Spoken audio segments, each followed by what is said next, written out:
Words cannot even describe how I felt when I learned that a Neo Geo Pocket game was about to be re-released. At first I thought it was a joke, but it was real.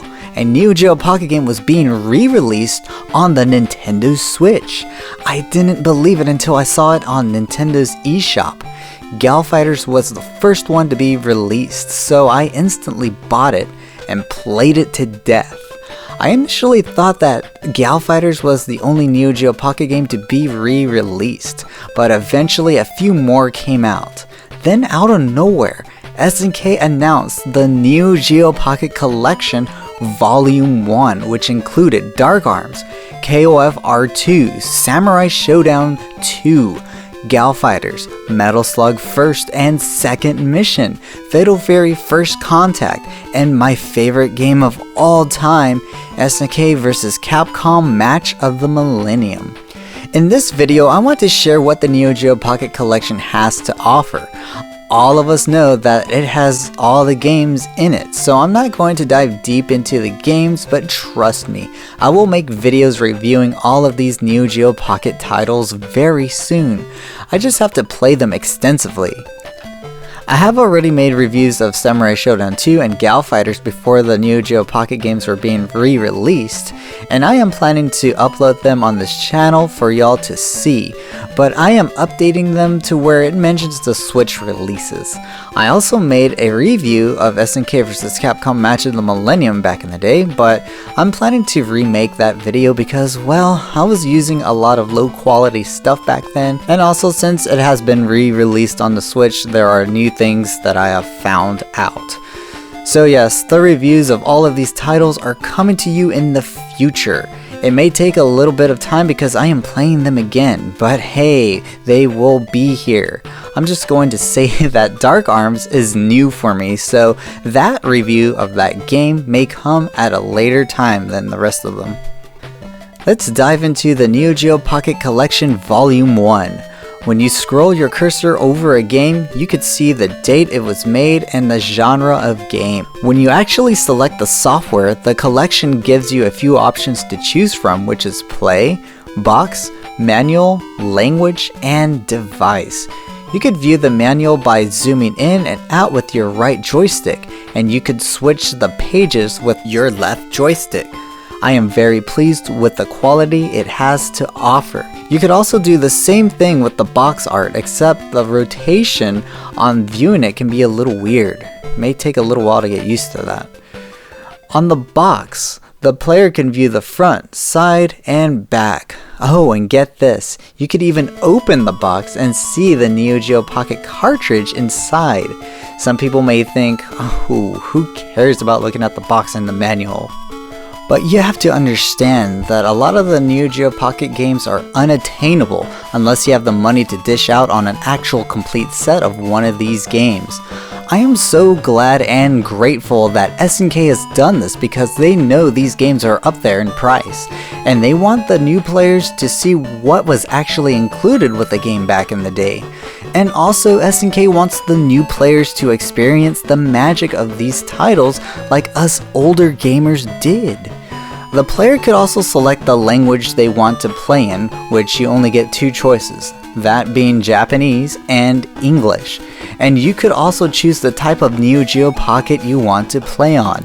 You can choose the new color, and the black and white Neo Geo Pocket. Choosing the color or new color doesn't change your gameplay. However, when you choose the black and white Neo Geo Pocket, the graphics on some of the games do switch in monochrome. However, some titles like Gal Fighters, SNK vs Capcom Match of the Millennium, Last Blade, and Metal Slug Second Mission cannot be played in this mode. Instead, you get messages saying you cannot play this software on this device. This is a cool feature because you get to see those cool secret pictures in SNK vs Capcom Match in the Millennium. Alright, now let me talk about what happens when you play one of these titles.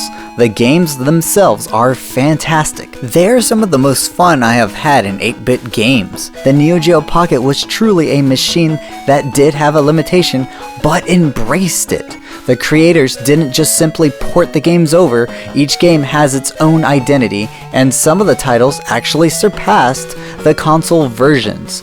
But anyways, when you actually play these titles, you get options. The options you have are exit, reset, controls, display, manual, and rewind.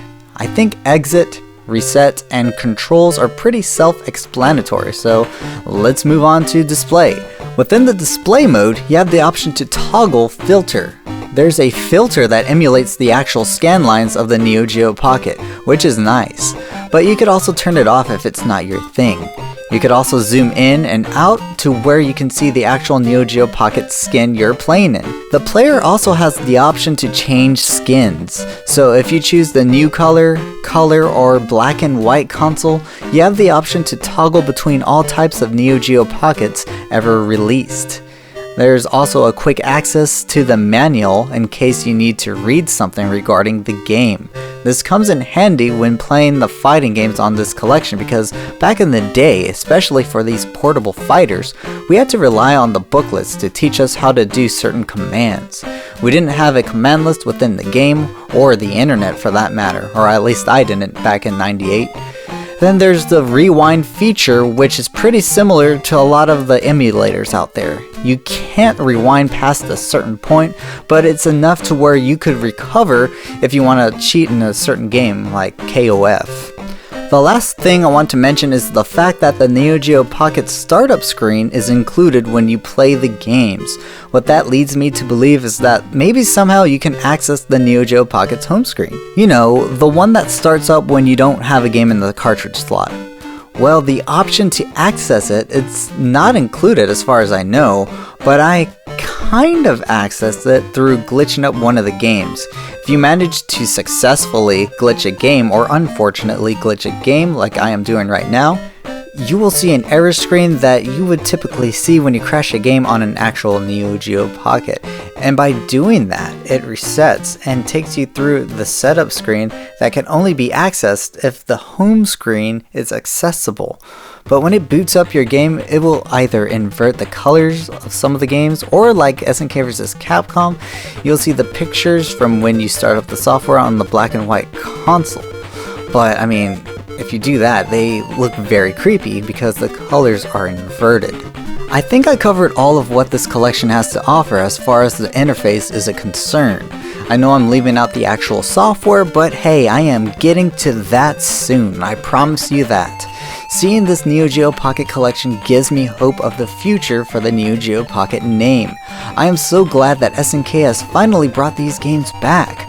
I am supporting them 100% in this journey, so much that I have purchased the collector's edition that includes a physical copy with the retro style box that's a replica of how they released the Neo Geo Pocket games in the US. Just recently, SNK vs Capcom Card Fighters Clash has been re-released for the Nintendo Switch, which again shocked me beyond belief. I don't know how, but they pulled off a 2-player mode in that game on the Switch, but that's a story for another time. Since they re-released Card Fighters Clash, I have high hopes for SNK to release a Neo Geo Pocket Collection Volume 2 in the near future. That's all for this Pocket Talk. I will see you in the next video. Stay tuned because I am going to review all of the Neo Geo Pocket games that come out on the Switch. So I will see you all then. Good night, gamers.